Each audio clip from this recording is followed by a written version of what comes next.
Welcome, friends. Today we will talk about 9 things you should quietly eliminate from your life, focusing on removing obstacles on the path to happiness and success. Each rule we discuss will become a key to unlocking a more joyful and productive life. Keep watching to find out how simplifying your life can lead to profound satisfaction and personal growth. But first, I would like to ask you to like this video, subscribe to the channel, and hit the bell so you don't miss the next videos. First rule, let go of negative self-talk. Epictetus, a renowned Stoic philosopher, once said, "We have 2 ears and 1 mouth so that we can listen twice as much as we speak." Now, this isn't just about listening to others, but also about listening to ourselves, to the internal dialogue that often dictates our emotions and actions. Stoicism teaches us the importance of controlling what's in our power and letting go of what's not. Our thoughts and reactions are within our control. When Alex clings to her negative self-talk, she's allowing her mind to be enslaved by thoughts that don't serve her well-being or personal growth. Stoicism encourages us to challenge these thoughts, to question their validity, and to replace them with more rational, constructive beliefs. When you walk through the forest, you become aware of the burden you're carrying. You stop, take a deep breath, and begin to examine each stone one by one. With each stone, you ask yourself, does this thought help me? Is it true? Realizing that many of these thoughts are groundless and not beneficial, you start to discard them, lightening your load. By the time Alex emerges from the forest, her backpack is lighter, and so is her spirit. She has learned to let go of the negative self-talk, understanding that it doesn't define her reality. This story mirrors our own journey with negative thoughts. Just like Alex, we have the power to examine and eliminate these burdensome thoughts, embracing a Stoic approach to a more peaceful and resilient mind. Second rule, remove toxic relationships. Picture a vibrant garden thriving with a variety of flowers and plants. In one corner, however, there's a patch that seems to struggle, overshadowed by a large invasive plant. This plant, though seemingly a part of the garden, is actually sapping the nutrients and vitality from the surrounding flora. This garden is a metaphor for our lives, and the invasive plant represents toxic relationships that can overshadow and drain our own personal growth and happiness. Seneca wisely said, "Associate with people who are likely to improve you." Stoicism isn't just about personal resilience and inner tranquility, it's also about surrounding ourselves with influences that contribute to our growth and well-being. Toxic relationships, much like the invasive plant in our garden, drain our resources and hinder our growth. Stoicism teaches us the importance of focusing on what improves our character and life. It encourages us to evaluate our relationships based on whether they are beneficial or harmful to our well-being. Stoics believe in the power of personal choice and responsibility. By choosing to remove or distance ourselves from toxic relationships, we are not only practicing self-care but also aligning ourselves with Stoic principles of personal improvement and focusing on what truly matters. Just like the caretaker in our story, we have the power to identify and address the toxic influences in our lives. This act isn't about harboring negativity towards others, but about fostering a positive environment for ourselves. By doing so, we not only adhere to Stoic teachings, but also create a life where we can thrive, grow, and find true contentment. Dear listeners, don't forget to subscribe to the channel and give this video a like. Third rule, stop overcommitting. Marcus Aurelius once remarked, "Ask yourself at every moment, is this necessary?" This poignant question is at the heart of Stoicism's approach to life, focusing on what is essential and letting go of the superfluous. Overcommitting, like the juggler taking on too many balls, leads us away from this principle, cluttering our lives with the unnecessary and the burdensome. Stoicism teaches the value of understanding our limitations and focusing our energies on what truly matters. It's about recognizing that our time and resources are limited, and that trying to do everything often leads to accomplishing little. By overcommitting, we scatter our attention and efforts, which goes against the Stoic ideal of purposeful and deliberate action. As our juggler begins to drop balls, there's a moment of realization. He decides to scale back, focusing on the number of balls he can manage effectively. This decision transforms his performance. he regains his grace and the quality of his act improves significantly. Similarly, when we choose to stop overcommitting, we regain control over our lives. We can dedicate ourselves to tasks with greater focus and excellence, leading to a more fulfilling and less stressful life. Just like the juggler, we have the choice to decide what we keep in the air. By consciously choosing our commitments, we align ourselves with Stoic wisdom, prioritizing what's essential and doing it well. This approach not only leads to better results, but also to a more balanced and satisfying life. Fourth rule, eliminate clutter. Epictetus once said, "First say to yourself what you would be and then do what you have to do." This statement underscores a Stoic's commitment to intentionality and purpose. In the context of clutter, it means recognizing how the excess in our environment can distract us from who we want to be and what we aim to achieve. Stoicism teaches the value of simplicity and focusing on what truly matters. Clutter, whether physical or mental, represents the unnecessary accumulation of things that do not serve our higher goals or contribute to our well-being. By eliminating clutter, we are practicing a key Stoic principle, focusing our energy and resources on what is essential and beneficial, and discarding what is superfluous. The artist takes a moment to step back and assess the chaos in the studio. With renewed clarity, they begin to clear away the unused materials, organize their tools, and focus on a single project. This act of decluttering transforms the studio into a space of tranquility and focus, allowing the artist's creativity to flourish once again. Similarly, when we clear the clutter from our lives, we create room for clarity, purpose, and productivity. Like the artist reclaiming their studio, we too can reclaim our spaces and minds. By eliminating clutter, we not only create a more pleasant and functional environment, but also align our external world with our internal values as guided by Stoic philosophy. This alignment allows us to live more intentionally and with greater peace of mind. Dear friends, don't forget to leave your opinion in the comments and give a like to this video. Fifth rule, avoid unhealthy habits. Visualize a seasoned sailor navigating a majestic ship across the vast ocean. The journey is challenging, but the sailor is experienced and confident. However, hidden beneath the deck are barrels of spoiled provisions, slowly seeping out and threatening the integrity of the ship. This scenario mirrors our own lives when unhealthy habits lurk beneath the surface, unseen but steadily undermining our well-being.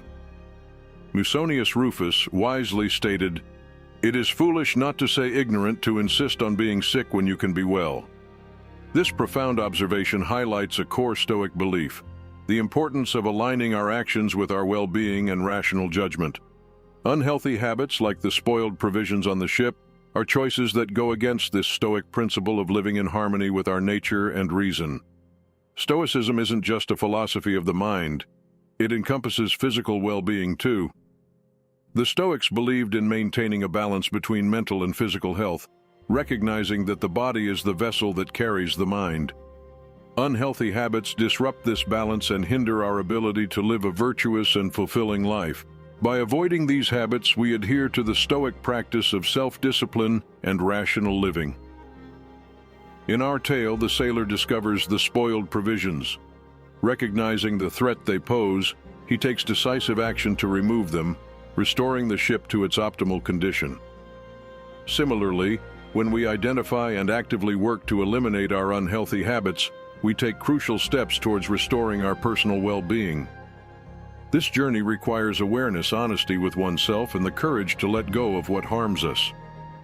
Sixth rule, reduce time on social media. Imagine for a moment a world without boundaries, a tempest of thoughts, ideas, and endless chatter. This is the realm of social media, a digital coliseum where our time and attention are the gladiators, constantly battling for supremacy. But what if I told you that in the pursuit of a Stoic life, reducing our time on social media isn't just beneficial, it's essential. In this whirlwind of digital distraction, Stoicism emerges as a beacon of clarity and purpose. Stoicism, the ancient philosophy of resilience, wisdom, and inner peace, teaches us to focus on what truly matters, urging us to question, does scrolling endlessly through social media contribute to our well-being, or does it simply scatter our focus and dissipate our energy? Marcus Aurelius wisely stated, "Ask yourself at every moment, is this necessary?" Applied to our digital habits, this question becomes a powerful tool for self-examination. Is it necessary to spend hours submerged in the virtual tide of opinions, memes, and fleeting trends? Or is it more vital to cultivate our inner garden, nurturing the values and virtues that lead to lasting fulfillment? The Stoic approach to reducing social media use is not about deprivation, but about making conscious choices. It's about understanding that every moment spent in the echo chambers of social media is a moment not spent on personal growth, meaningful relationships, or the pursuit of our true passions. Imagine the tranquility of mind that comes from disconnecting from the constant barrage of notifications, the freedom to engage deeply with the present moment, and the joy of rediscovering the world around us. This is the promise of Stoicism, a life not dictated by external stimuli, but guided by inner wisdom and rational thought. In reducing our social media consumption, we are not losing a connection. Rather, we are reclaiming our connection to ourselves and the world. We are choosing to live deliberately, not at the mercy of algorithms and trends, but in alignment with our true nature and purpose. Seventh rule, let go of past regrets. Reflecting on Marcus Aurelius's counsel, do not dwell in the past, do not dream of the future, concentrate the mind on the present moment, we find a powerful directive. Past regrets, while a natural part of the human experience, can become obstacles to our mental tranquility and personal progress. These regrets are often tied to decisions and actions that are beyond our power to alter, serving only as sources of unnecessary anguish. Seneca wisely notes, "We suffer more often in imagination than in reality." This insight is particularly relevant when we brood over our past mistakes. By constantly revisiting and ruminating on these regrets, we create a cycle of suffering that is largely imaginary and entirely avoidable. Stoicism teaches us to accept our past choices as integral parts of our life's journey. Instead of dwelling on what cannot be changed, it encourages us to focus our energy on the present and what we can control. This shift in perspective not only alleviates mental burdens but also empowers us to take positive actions in the present moment. This involves acknowledging our past mistakes, learning from them, and then moving forward with a focus on the present. By doing so, we open ourselves to the richness of the present moment and the possibilities it holds. This step is a critical component in cultivating a serene, Stoic-inspired life, free from the chains of unnecessary emotional baggage. Eighth rule, stop pleasing everyone. As Epictetus famously said, "We have 2 ears and 1 mouth so that we can listen twice as much as we speak." This implies the importance of listening to our inner voice rather than the chorus of external opinions. The impossibility of the task. It's simply impossible to please everyone. People have different expectations, opinions, and values. Attempting to meet all these differing standards is not only exhausting but also unattainable. In the quest to please others, you risk losing sight of your own values, preferences, and desires. This loss of self can lead to dissatisfaction and a feeling of living someone else's life. Constantly trying to please others can lead to resentment and burnout.